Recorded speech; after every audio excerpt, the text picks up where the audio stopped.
नहीं। मान्यवर, मैं कल राहुल गांधी जी ने एक विषय कहा था कि सारी संवैधानिक संस्थाएं आपने करप्ट कर दी। मैंने पूरा बताया कि चुनाव आयोग की नियुक्ति के पहले क्या नियम थे। उन्होंने कहा कि महत्वपूर्ण पद पर आरएसएस की विचारधारा के लोग रख दिए जाते हैं, तो इसमें क्या आपत्ति है भाई? क्या इस देश में कोई कानून बना है कि आरएसएस की विचारधारा वाले हैं उनको कोई महत्वपूर्ण? अरे इस देश का प्रधानमंत्री आरएसएस की विचारधारा वाला है,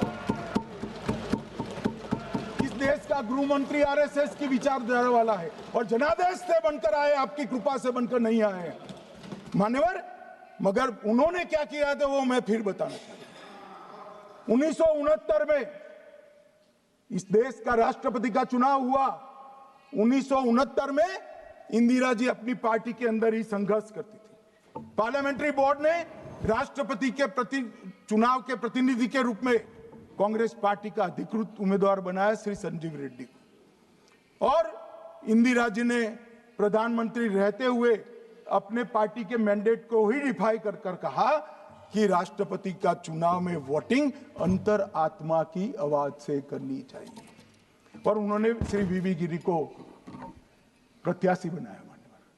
और फिर हुआ क्या? अल्पमत में थी वो। संजीव रेड्डी जी के वोट ज्यादा थे। जीतने के लिए उन्होंने कम्युनिस्टों से समाधान किया, और इस देश की सारे संस्थान पर, शिक्षा संस्थान पर, महत्वपूर्ण संवैधानिक पद पर कम्युनिस्टों को बिठाने का काम ये इंदिरा गांधी जी ने, और वहीं से इस देश के विमर्श को बदलने का काम किया है, वहीं से किया है। वामपंथी विचारधारा इस देश के प्रकृति को, इस देश के स्वभाव को, इस देश की जनता को स्वीकार्य नहीं है, और इसीलिए वामपंथी लुप्त हो गए मान्यवर। उन्होंने इस देश के युवा धन को वामपंथी विचारधारा पर डाइवर्ट करने का काम किया है, जो 2014 से फिर से नरेंद्र मोदी जी ने इसको एक अच्छी तरीके से, लोकतांत्रिक तरीके से परिष्कृत करने का काम कर रहे हैं मान्यवर। और ये कह रहे हैं कि आरएसएस के विचारधारा वालों को रखते हैं। कोई ऐसा कानून नहीं है मान्यवर कि आरएसएस की विचारधारा वाला व्यक्ति कोई, आरएसएस की विचारधारा क्या है? देश के लिए मरना ही आरएसएस की विचारधारा। देश को समृद्धि के परम शिखर पर ले जाना ही आरएसएस की विचारधारा है। देश की संस्कृति का झंडा बुलंद करना ही आरएसएस की विचारधारा। ये क्या समझाते हैं? हम ऐसे मान लेंगे? हम नहीं डरते साहब किसी से, हम नहीं डरते। मैं मेरी ही बात करता हूं। मैं तो 10 साल का था और नारे लगाता था, आसाम की गलियां सुनी है, इंदिरा गांधी खूनी है।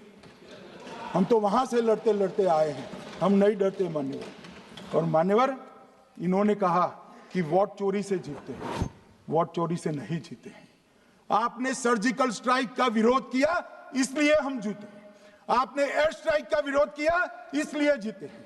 आपने 370 हटाने का विरोध किया, इसलिए जीते हैं। आपने राम मंदिर बनाने का विरोध किया, इसलिए जीते हैं। आपने घुसपैठियों को हटाने का विरोध किया, इसलिए जीते हैं। आपने सीएए का विरोध किया, इसलिए हम जीते हैं। आपने ट्रिपल तलाक हटाने का विरोध किया, इसलिए जीते हैं। और आप वन नेशन वन इलेक्शन का विरोध कर रहे हो, इसलिए हम फिर से जीते हैं मान्यवर। 60 करोड़ गरीबों के घर में इस देश के प्रधानमंत्री जी ने घर पहुंचाया, गैस पहुंचाया, पानी पहुंचाया, शौचालय पहुंचाया, 5 किलो अनाज मुफ्त पहुंचाया, और 5 लाख तक की दवाइयां मुफ्त कर दी। क्या समझते हैं कि वोट चोरी कर कर जीते हैं? इस देश के इंफ्रास्ट्रक्चर को 40 साल देख लीजिए, और हमारे 11 साल देख लीजिए। इंफ्रास्ट्रक्चर को 3 गुना बढ़ाने का काम हमारे प्रधानमंत्री नरेंद्र मोदी, और इसलिए जनता हमें जिताती है। और मैं तो अभी भी कहना चाहता हूं, चले गए हैं मान्यवर, मैं अभी भी कहना चाहता हूं, यार कांग्रेस पार्टी तुझे टिकट तो देती नहीं है मान्यवर।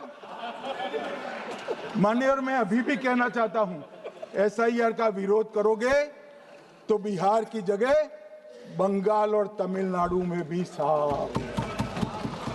मान्यवर, इस 140 करोड़ की जनता का जनादेश ईश्वर का आदेश होता है। हमारे यहाँ तो कहते हैं ना कि जनता ही जनार्दन है। तो जनता का फैसला श्री कृष्ण का फैसला होता है, जनार्दन का फैसला। और वो जनता के फैसले को ये लोग वोट चोरी इस तरह की भाषा का प्रयोग करते हैं।